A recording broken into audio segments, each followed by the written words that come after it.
En mi cumpleaños número 70 hice una fiesta hermosa e invité a mis hijos. Nadie apareció. Llamé a mi hijo menor y mi nuera gritó de fondo: «Dile a esa vieja pobre que tenemos cosas más importantes». Al día siguiente, tuvo una sorpresa al intentar entrar a la casa. Me alegra tenerte aquí. Sigue mi historia hasta el final y comenta desde qué ciudad me estás viendo.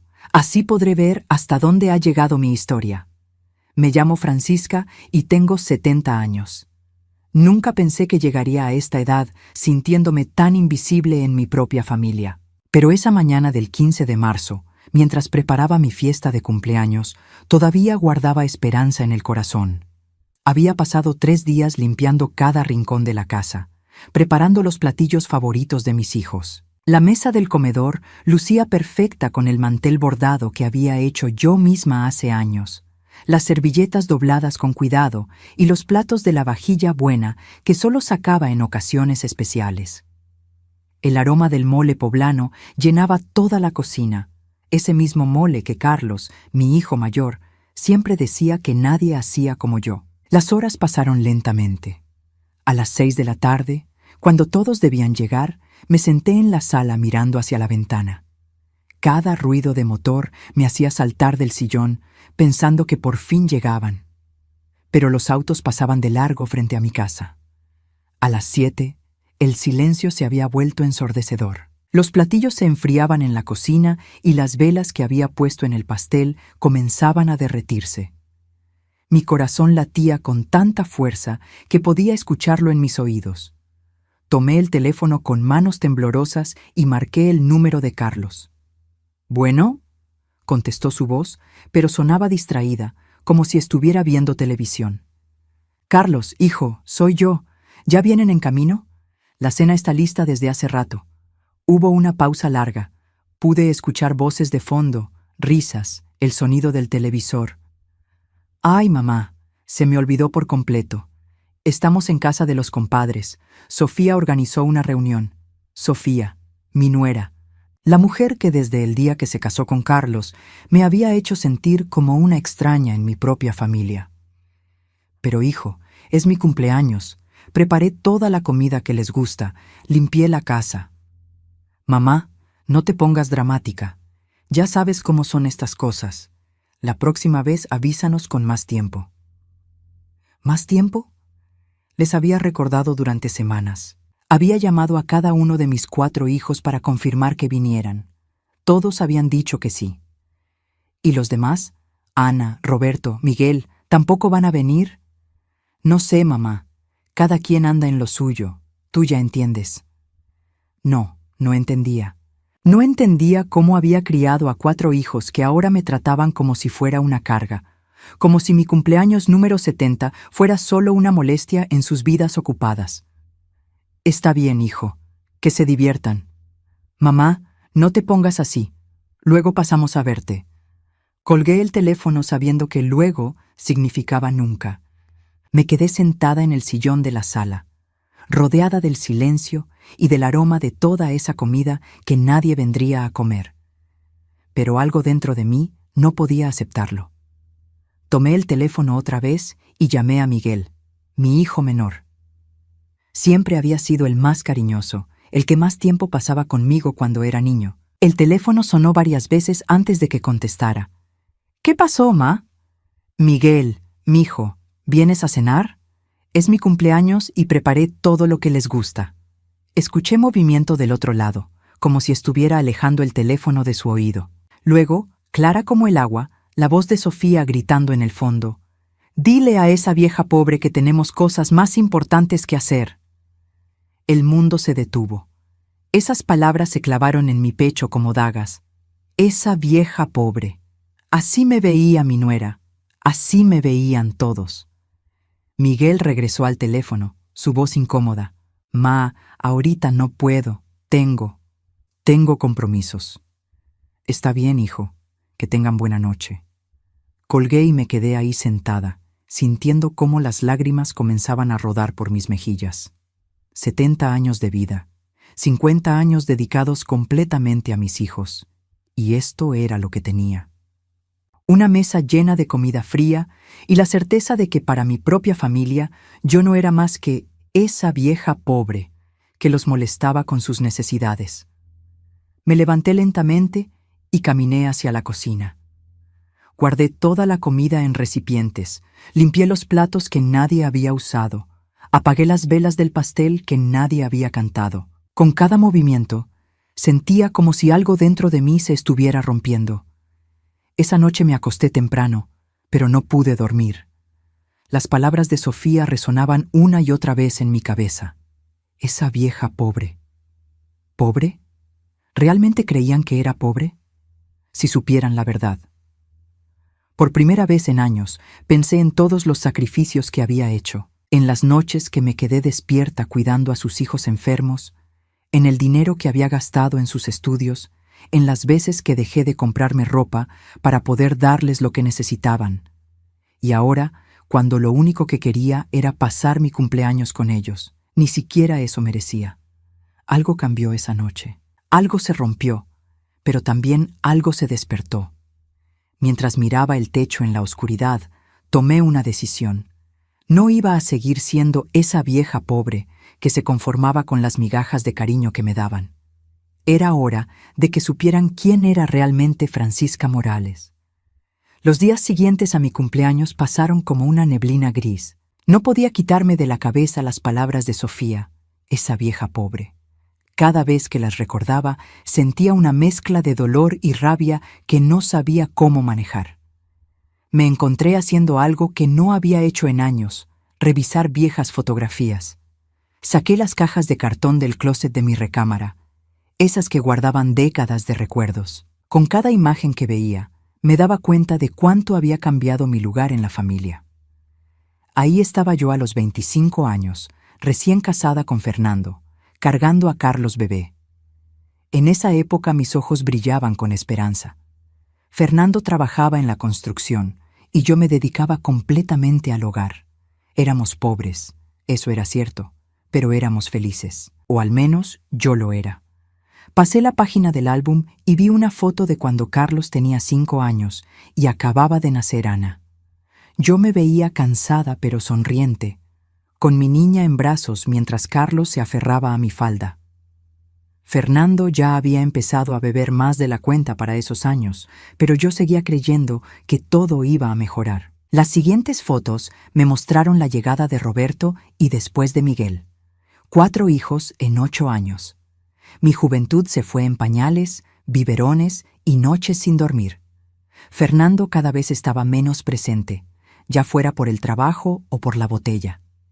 Yo me convertí en padre y madre al mismo tiempo. Me detuve en una fotografía que me partió el corazón. Era el día de la graduación de primaria de Carlos.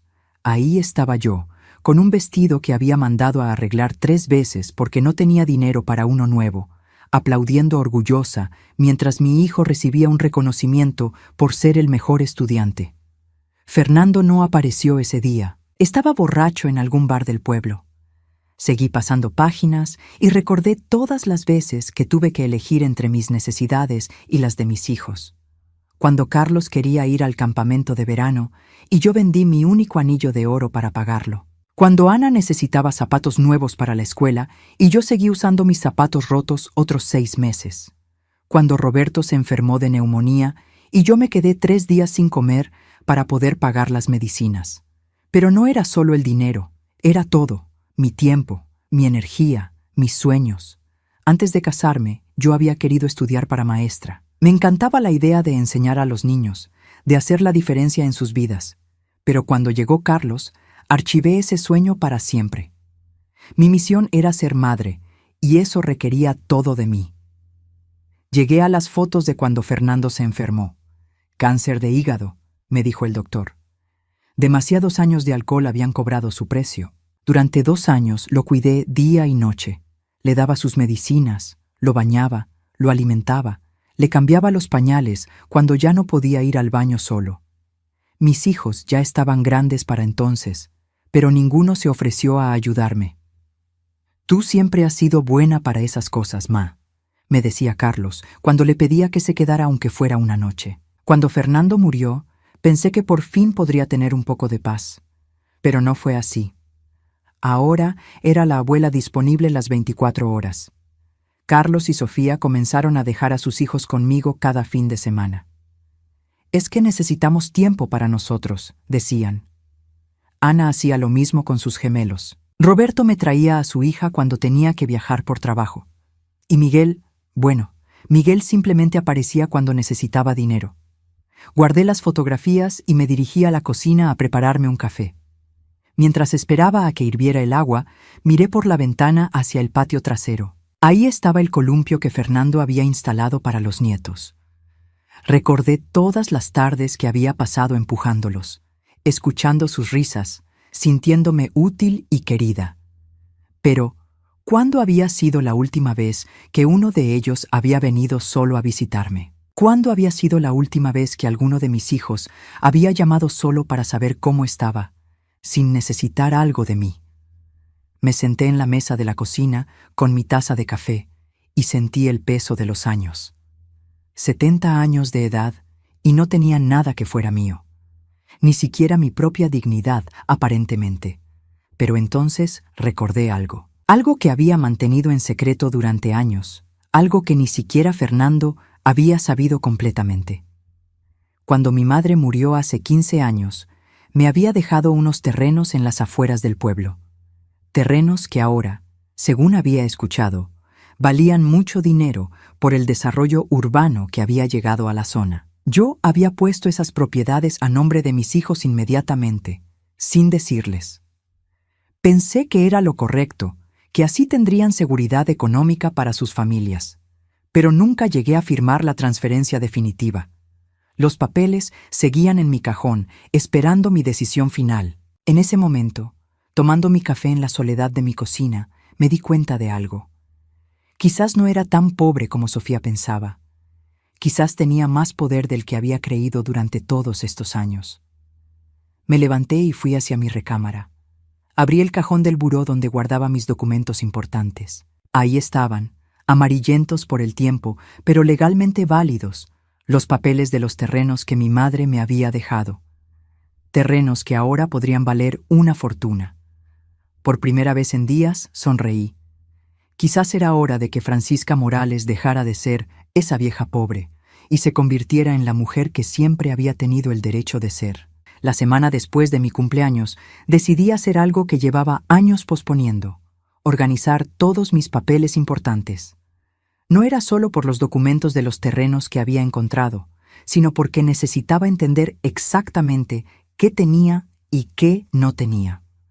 Si iba a tomar decisiones sobre mi futuro, necesitaba conocer toda la verdad. Saqué una caja de zapatos vieja donde guardaba facturas, recibos y documentos que había ido acumulando durante décadas.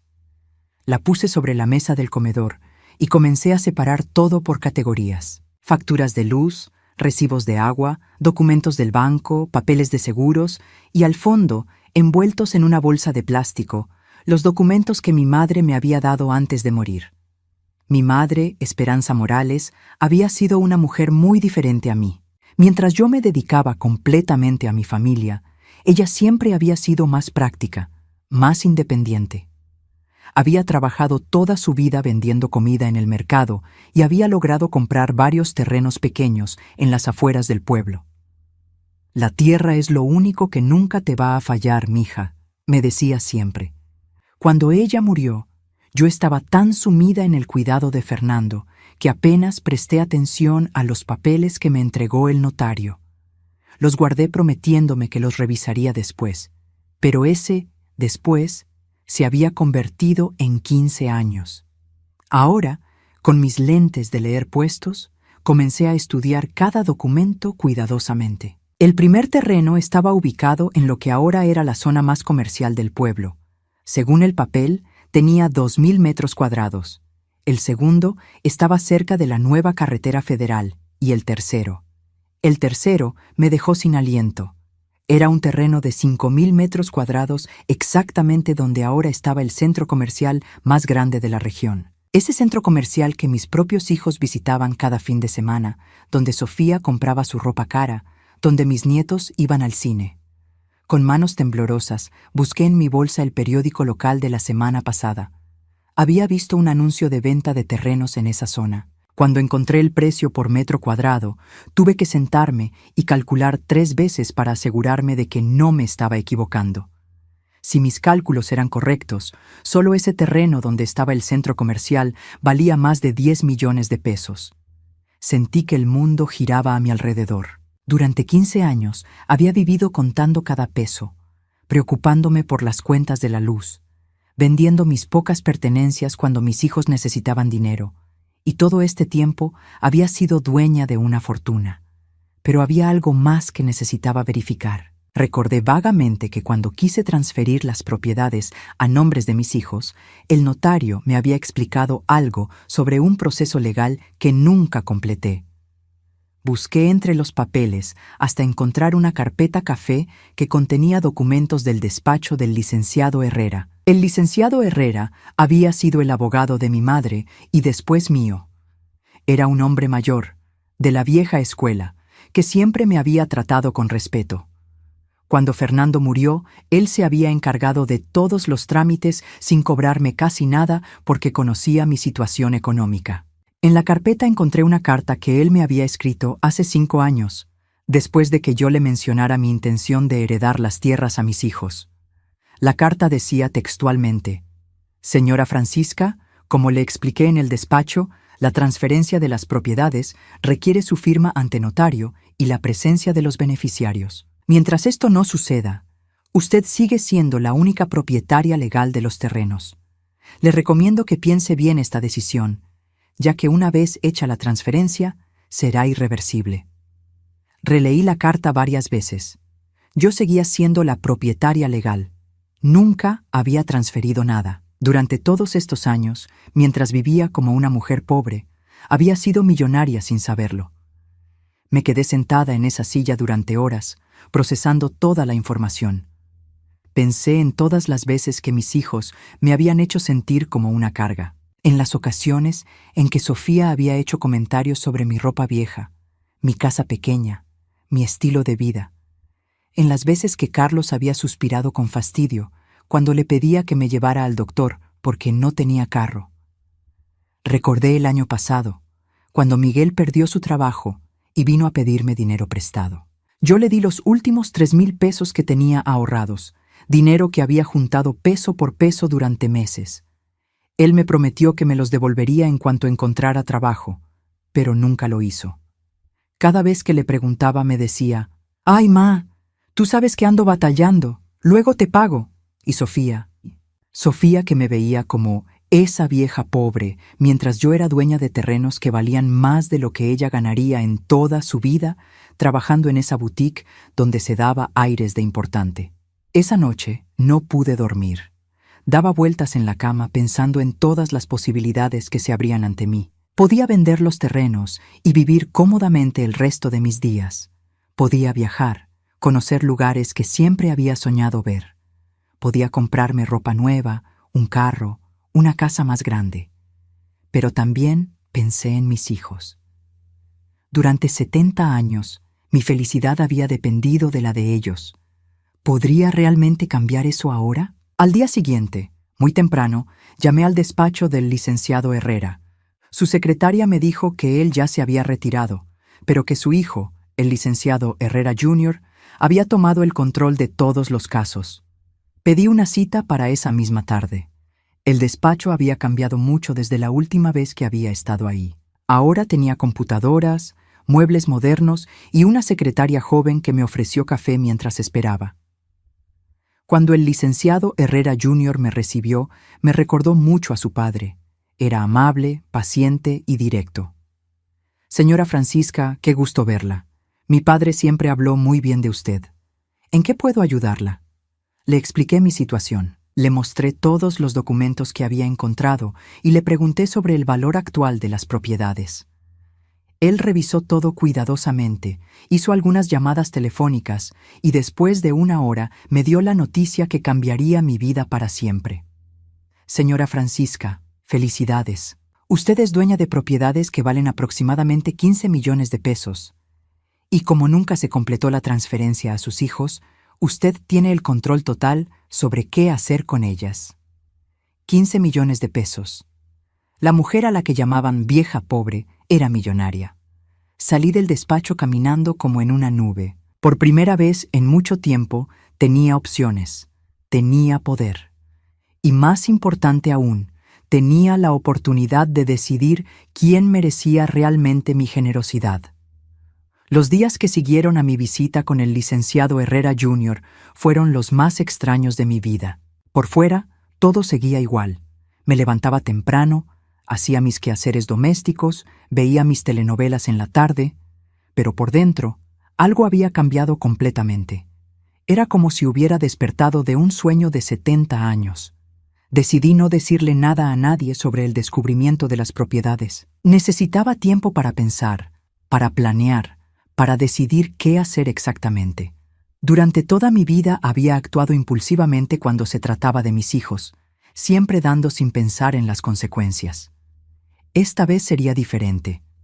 El licenciado me había explicado varias opciones. Podía vender todas las propiedades y quedarme con el dinero. Podía vender solo una parte y conservar el resto como inversión, o podía desarrollar los terrenos y convertirme en una mujer de negocios a los 70 años. Todas las opciones me asustaban y me emocionaban al mismo tiempo. Pero antes de tomar cualquier decisión, necesitaba estar segura de una cosa. Quería ver cómo reaccionaría mi familia si pensaran que ya no estaba disponible para ellos. Quería saber si realmente me querían o si solo me necesitaban. El martes por la mañana, Carlos me llamó. Era raro que me llamara entre semana, así que supe inmediatamente que necesitaba algo. «¿Cómo estás, ma? Te escuchas diferente». «Estoy bien, hijo. ¿Qué necesitas?» «No necesito nada, ma. Solo quería saber cómo estás. Se me hace que sigues molesta por lo del cumpleaños». Mentiroso. Carlos nunca llamaba solo para saber cómo estaba. Decidí seguirle el juego. «No estoy molesta, hijo. Ya entendí que tienen cosas más importantes que hacer». «No digas eso, ma. Tú sabes que te queremos mucho. De hecho, Sofía y yo estábamos pensando que podrías cuidar a los niños este fin de semana. Nos invitaron a Acapulco y ahí estaba, la verdadera razón de su llamada». «No puedo, Carlos». «¿Cómo que no puedes? ¿Tienes planes?» Por primera vez en mi vida le mentí a mi hijo. «Sí, tengo planes». Hubo un silencio largo del otro lado del teléfono. Carlos no estaba acostumbrado a que le dijera que no. «¿Qué planes, ma?» «Planes míos, hijo, cosas que tengo que hacer». «Pero, ma, ya compramos los boletos. Los niños pueden quedarse contigo como siempre. No es nada del otro mundo». «Busquen a alguien más, Carlos. Yo no puedo». Colgué antes de que pudiera insistir. El teléfono sonó inmediatamente, pero no contesté. Sentí una mezcla de culpa y satisfacción que nunca había experimentado antes. Al día siguiente fue Ana quien llamó. Su conversación siguió exactamente el mismo patrón que la de Carlos. Primero preguntó cómo estaba. Después me pidió que cuidara a los gemelos porque tenía una emergencia en el trabajo. Cuando le dije que no podía, se molestó. «Ma, no entiendo qué te pasa últimamente. Pareces otra persona». «Quizás sí soy otra persona, Ana». «¿Estás enferma? ¿Necesitas que te lleve al doctor?» Era irónico. Solo se preocupaba por mi salud cuando no podía hacer lo que ella quería. «Estoy perfectamente bien. Solo estoy ocupada». «¿Ocupada con qué? Tú nunca tienes nada que hacer». Esas palabras me dolieron más de lo que Ana probablemente pretendía. Para ella, mi vida era tan vacía, tan sin importancia, que no podía imaginar que tuviera algo que hacer. «Bueno, pues ahora sí tengo cosas que hacer». Colgué y apagué el teléfono. Necesitaba silencio para pensar. El jueves, mientras estaba en el mercado comprando verduras, me topé con doña Carmen, mi vecina de toda la vida. Ella me conocía desde que llegué al barrio hace más de 40 años, recién casada y embarazada de Carlos. «Francisca, te ves diferente. ¿Estás bien?» «Estoy muy bien, Carmen. Mejor que nunca». «Te noto como más, no sé cómo decirte, más derecha, más segura». Carmen tenía razón. Sí me sentía más derecha, más segura. Sabía algo que nadie más sabía. Tenía un poder que nadie imaginaba. y eso me estaba cambiando desde adentro. Carmen, ¿tú crees que una mujer de nuestra edad puede cambiar su vida completamente? Ay, mija, ¿qué cosas dices?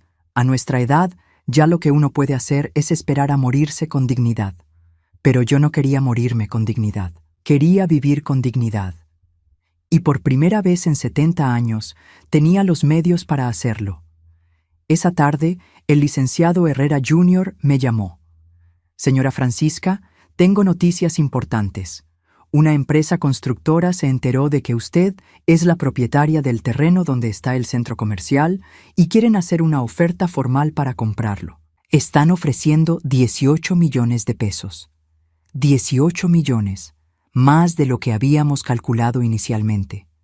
¿Cuánto tiempo tengo para decidir? No hay prisa, señora, pero debo decirle que si acepta, tendría que firmar la venta en los próximos días.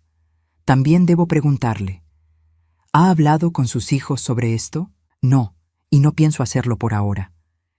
Entiendo. Solo quiero asegurarme de que está tomando esta decisión por usted misma, sin presiones de nadie. Esa noche me quedé despierta hasta muy tarde, caminando por toda la casa. Cada rincón me recordaba los años que había pasado ahí, todos los sacrificios que había hecho, todas las veces que había puesto las necesidades de otros antes que las mías. El viernes por la mañana tomé mi decisión. Llamé al licenciado y le dije que quería vender el terreno más grande, el del centro comercial. Con ese dinero tendría suficiente para cambiar mi vida por completo, y aún me quedarían los otros 2 terrenos como respaldo. Perfecto, señora Francisca. ¿Quiere que programemos la firma para la próxima semana? Sí, pero con una condición. Quiero mantener esto en absoluto secreto hasta que se complete la venta. Por supuesto, es su derecho. Después de colgar, me senté en mi sillón favorito y por primera vez en años sonreí con verdadera felicidad. No porque tuviera dinero, sino porque por fin tenía opciones. Esa tarde, como si el universo hubiera querido probar mi nueva resolución, Sofía apareció en mi puerta sin avisar. Traía a los niños y una maleta. «Suegra, qué bueno que está en casa. Carlos y yo decidimos ir a Cancún este fin de semana. Los niños se van a quedar con usted». No me preguntó si podía. No me pidió el favor. Simplemente asumió que yo estaría disponible, como siempre. «No, Sofía. Los niños no se pueden quedar». Sofía me miró como si le hubiera hablado en otro idioma. «¿Cómo que no? Usted siempre los cuida». «Pues ahora no puedo». «¿Por qué no? ¿Qué tiene que hacer que sea tan importante?». Ahí estaba otra vez esa actitud despectiva, esa idea de que mi vida no tenía valor, de que no podía tener planes o necesidades propias. «No tengo que explicarte mis razones, Sofía». Su cara cambió completamente. La sorpresa se transformó en molestia y después en algo parecido al desprecio. «No entiendo qué le pasa últimamente, suegra. Está muy rara. Espero que no se esté volviendo loca como doña Esperanza». Doña Esperanza, mi madre, la mujer que me había dejado la fortuna que Sofía nunca imaginaría. Mi madre no estaba loca, Sofía. Era una mujer muy inteligente. Sofía se fue de mi casa arrastrando a los niños y murmurando cosas que no alcancé a escuchar. Pero no me importó. Por primera vez, había puesto límites y se sentía mejor de lo que había imaginado. El lunes siguiente firmaría la venta del terreno. Para el martes sería oficialmente millonaria. Y muy pronto, mi familia descubriría que la vieja pobre a la que tanto habían menospreciado ya no existía. El lunes por la mañana me levanté más temprano que nunca. Era el día que firmaría la venta del terreno y oficialmente me convertiría en millonaria. Me puse mi mejor vestido, uno azul marino que había comprado para el funeral de Fernando y que solo había usado en ocasiones muy especiales. Por primera vez en años, me maquillé un poco y me peiné con cuidado. Cuando llegué al despacho del licenciado Herrera Jr., los representantes de la empresa constructora ya estaban ahí. Eran 3 hombres en trajes caros que me trataron con un respeto que no había experimentado en mucho tiempo. Para ellos, yo no era una vieja pobre. Era la propietaria de algo que ellos querían, y eso me daba poder. La firma de los documentos tomó casi 2 horas. Cada papel que firmaba era como cerrar un capítulo de mi vida y abrir otro completamente nuevo. Cuando terminamos, el licenciado me entregó un cheque que tuve que leer 3 veces para creer que era real. 18 millones de pesos a nombre de Francisca Morales. Señora Francisca, me dijo el licenciado mientras guardaba los documentos, ¿ya decidió qué va a hacer con los otros 2 terrenos? Conservarlos por ahora. Quiero ver qué pasa con mi vida antes de tomar más decisiones. Salí del despacho sintiéndome como si caminara en las nubes. Decidí no ir directamente a casa. En lugar de eso, me fui al centro comercial que ahora me había hecho millonaria. Era extraño caminar por esos pasillos sabiendo que hace unas horas había sido mi tierra. Me senté en la cafetería y pedí un café caro, de esos que nunca me había permitido comprar. Mientras lo tomaba, observé a todas las familias que pasaban, comprando cosas que yo nunca había podido darme el lujo de comprar. Pensé en cuántas veces había traído aquí a mis nietos con los pocos pesos que tenía, siempre diciéndoles que no podíamos comprar esto o aquello porque estaba muy caro. Mi teléfono sonó. Era Carlos. «Ma, ¿dónde estás? Fui a tu casa y no está». «Estoy en el centro comercial». «¿En el centro comercial? ¿Qué hace ahí? Usted nunca va sola a esos lugares». «Pues ahora sí vengo». «Bueno, necesito que regrese a su casa. Sofía quiere hablar con usted». «Ah, Sofía». La mujer que me había llamado vieja pobre y que ahora quería hablar conmigo, probablemente para regañarme por no haber cuidado a sus hijos el fin de semana. «Dile a Sofía que si quiere hablar conmigo, puede buscarme aquí». «Ma, no se ponga difícil. Mejor váyase para la casa». «No, Carlos. Si Sofía quiere hablar conmigo, que venga aquí. Estoy en la cafetería del 2.º piso». Colgué y me quedé esperando. 40 minutos después vi a Carlos y Sofía subiendo las escaleras eléctricas. Sofía venía con cara de pocos amigos, claramente molesta por haber tenido que venir hasta acá. «Suegra, ¿qué hace aquí sentada como si fuera rica?» Esa frase me hizo sonreír internamente. Si supiera lo rica que era en ese momento. «Estoy tomando un café. ¿Quieren sentarse?»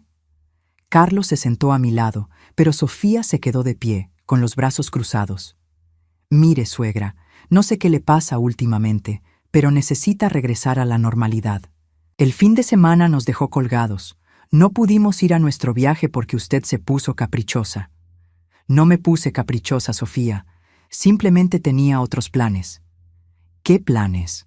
Usted no tiene vida social, no tiene trabajo, no tiene nada que hacer.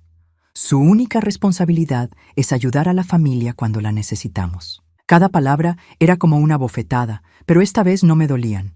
Esta vez me confirmaban que había tomado la decisión correcta. «Mi única responsabilidad», repetí lentamente, «es hacia mí misma». Carlos me miró con preocupación. «Ma, ¿está usted bien? ¿No estará empezando con demencia o algo así?» Demencia. Ahora resulta que porque defendía mi dignidad tenía demencia. «Estoy mejor que nunca, Carlos». Sofía se inclinó hacia mí, su voz llena de veneno. «Mire, suegra, no sé qué se cree, pero necesita entender su lugar en esta familia. Usted es una mujer mayor, sola, sin recursos. Nosotros somos los que trabajamos, los que tenemos responsabilidades, los que importamos. Su trabajo es estar disponible cuando la necesitemos». «¿Mi trabajo?», pregunté con calma. «Sí, su trabajo. Cuidar nietos, estar disponible, no causar problemas. Eso es lo que hacen las madres mayores». «¿Y qué recibo a cambio de ese trabajo?». Sofía se rió con crueldad. «¿A cambio?». «Recibe un techo sobre su cabeza, comida, y el privilegio de ser parte de una familia que la tolera a pesar de que ya no sirve para mucho». Esas palabras fueron la gota que derramó el vaso. Me levanté de mi silla lentamente, guardé mi bolsa y miré a Sofía directamente a los ojos. «¿Sabes qué, Sofía? Tienes razón, soy una mujer mayor, pero te equivocas en todo lo demás». «¿En qué me equivoco?». «En que soy pobre, en que no tengo recursos, en que dependo de ustedes». Carlos frunció el ceño. «Ma, ¿de qué está hablando?». Saqué el cheque de mi bolsa y lo puse sobre la mesa. Los números eran claramente visibles, 18 millones de pesos. Estoy hablando de esto. Sofía se quedó con la boca abierta. Carlos tomó el cheque con manos temblorosas. Ma, ¿qué es esto? ¿De dónde salió este dinero? De la venta de un terreno que era mío, un terreno que heredé de mi madre hace 15 años. ¿Qué terreno?, preguntó Sofía, su voz ahora mucho más suave. El terreno donde está construido este centro comercial. Los dos se quedaron en silencio por varios minutos. Vi cómo sus expresiones cambiaban de confusión a comprensión y después a algo que me dio mucha satisfacción: pánico. Ma, dijo Carlos finalmente, ¿por qué nunca nos dijiste que tenías propiedades? Porque iba a heredárselas, porque pensé que las necesitarían más que yo. Pero ya cambié de opinión. Sofía se sentó pesadamente en la silla, su arrogancia completamente desaparecida. Suegra, nosotros no sabíamos. No sabían que era millonaria, pero sí sabían que me trataban como basura. No la tratamos como basura, protestó Carlos débilmente. Carlos, tu esposa me llamó vieja pobre hace 2 semanas. Hoy me dijo que mi único trabajo era estar disponible para ustedes y que recibía el privilegio de ser tolerada por la familia. Carlos miró a Sofía con reproche, pero ella estaba demasiado ocupada procesando la información como para defenderse. Ma, si tiene dinero, ¿por qué siguió viviendo como vivía? Porque no sabía que lo tenía. Acabo de enterarme hace una semana. ¿Y saben qué fue lo primero que pensé cuando me enteré? Pensé en compartirlo con ustedes, en hacer sus vidas más fáciles. Pero después recordé mi cumpleaños. Recordé cómo me han tratado durante años y me di cuenta de que no merecen nada de mí. Me levanté para irme. Carlos me agarró del brazo. Ma, espere. Podemos hablar de esto. Podemos arreglar las cosas. No hay nada que arreglar, Carlos. Ahora ustedes saben quién soy realmente. Y yo sé quiénes son ustedes realmente.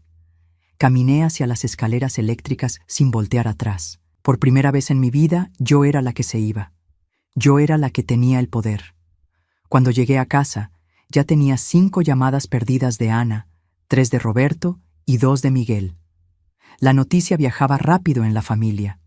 Esa noche, por primera vez en 70 años, apagué mi teléfono y me fui a dormir sin preocuparme por si alguien me necesitaba. Ahora quien necesitaba algo de mí tendría que ganárselo. Los días que siguieron a mi revelación en el centro comercial fueron un torbellino de llamadas, mensajes y visitas inesperadas. Todos mis hijos, que durante años habían estado demasiado ocupados para visitarme, de repente tenían tiempo libre. Pero yo había aprendido algo muy valioso: el poder de decir no. La primera en aparecer fue Ana, menos de 24 horas después de mi encuentro con Carlos y Sofía. Llegó con los gemelos, como siempre hacía cuando quería ablandarme. «Mamá, necesitamos hablar», me dijo mientras sus hijos corrían por mi sala. «Podemos hablar, pero los niños no se quedan. Mamá, solo será un momento. No, Ana, si quieres hablar conmigo, llévate a tus hijos a casa y regresa sola». Vi la frustración en su cara. Ana estaba acostumbrada a usar a mis nietos como escudo emocional, sabiendo que yo nunca podía negarme a cuidarlos. Pero ahora las reglas habían cambiado. Regresó 2 horas después, sola y con una actitud completamente diferente. «Mamá, Carlos me contó lo del dinero». «¿Y?» «Bueno, yo quería decirte que siento mucho si alguna vez te hice sentir mal. Nunca fue mi intención». Me quedé callada, esperando a que continuara. «También quería preguntarte si podrías ayudarme con la hipoteca de mi casa. Está muy alta y...» «No». «¿No?» «No, Ana, no voy a ayudarte con tu hipoteca». «Pero mamá, soy tu hija. ¿No se supone que las madres ayudan a sus hijos? ¿No se supone que los hijos respetan a sus madres?» Ana se quedó sin palabras. Durante unos minutos intentó hacerme cambiar de opinión, usando todas las tácticas emocionales que había perfeccionado durante años. Pero por primera vez en mi vida, no funcionaron. Roberto llegó al día siguiente. Su estrategia fue diferente. Me trajo flores y una tarjeta que decía: «Para la mejor mamá del mundo». Ma, quería disculparme por no haber ido a tu cumpleaños. La verdad es que he estado muy estresado con el trabajo y... Roberto, ¿cuánto necesitas? ¿Perdón? ¿Qué cuánto dinero necesitas? Porque sé que no viniste aquí solo a disculparte. Se sonrojó. Bueno, sí hay algo. Mi negocio está pasando por un momento difícil y pensé que tal vez podrías invertir. No estoy interesada en invertir en tu negocio, Roberto. Pero mamá, es una oportunidad increíble. Podrías duplicar tu dinero en un año. Mi dinero está muy bien donde está. Miguel fue el último en venir y su visita fue la más difícil para mí. Siempre había sido mi consentido, el bebé de la familia, y verlo tan desesperado me dolió más de lo que esperaba. Ma, yo sé que la regué.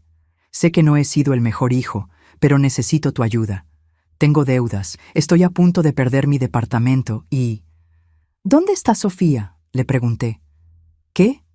Tu cuñada, la que me llamó vieja pobre. ¿Dónde está? ¿Por qué no vino contigo a pedirme dinero? Miguel bajó la cabeza. Está en casa, dice que no puede verte a la cara después de lo que pasó. Qué conveniente.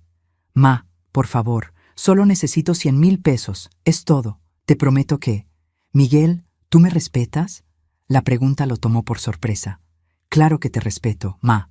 ¿De verdad? Porque la última vez que hablamos por teléfono, tu esposa gritó que yo era una vieja pobre que los molestaba, y tú no dijiste nada para defenderme. Yo no sabía qué decir. Podías haber dicho, no le hables así a mi madre. Podías haber colgado el teléfono. Podías haber venido a disculparte al día siguiente. Pero no hiciste nada de eso. Ma, Sofía estaba enojada, no hablaba en serio. Miguel, cuando alguien te muestra quién es realmente, créele la primera vez.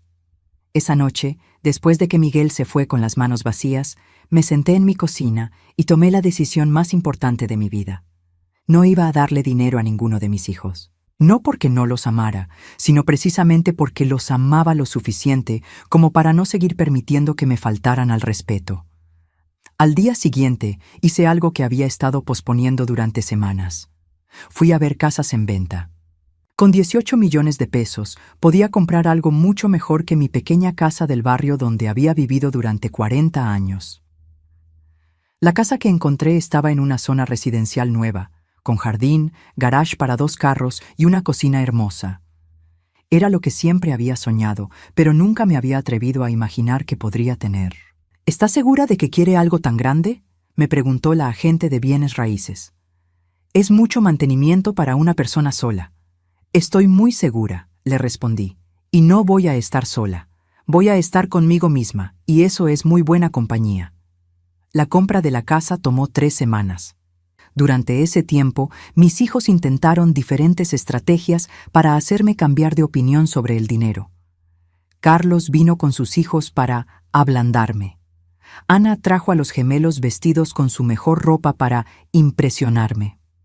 Roberto me escribió una carta de 5 páginas explicándome por qué su negocio era una inversión segura. Pero la estrategia que más me dolió fue la de Miguel. Me llamó llorando, diciéndome que Sofía lo había dejado, que estaba solo, que no tenía a nadie más que a mí. Ma, soy tu bebé. Siempre he sido tu bebé. ¿Ya no me amas? Te amo, Miguel. Pero amor no significa que tengo que rescatarte de las consecuencias de tus decisiones. Pero tengo miedo, ma. No sé cómo vivir sin ayuda, pues es hora de que aprendas. El día que me mudé a mi nueva casa, solo doña Carmen vino a despedirse. Mis hijos brillaron por su ausencia, probablemente esperando que al verme partir me diera cuenta de mi error y regresara corriendo a rescatarlos. Mi nueva casa era todo lo que había soñado y más. Tenía espacio para mis plantas, una cocina donde podía cocinar para mí sin tener que preocuparme por alimentar a una multitud, y un jardín donde podía sentarme a tomar café por las mañanas.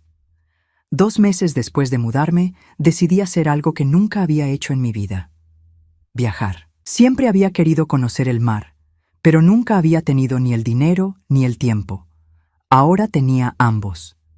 Pasé una semana en Cancún, en un hotel de 5 estrellas, donde me trataron como una reina. Caminé por la playa al amanecer, comí en restaurantes elegantes y por primera vez en 70 años no tuve que preocuparme por nadie más que por mí misma.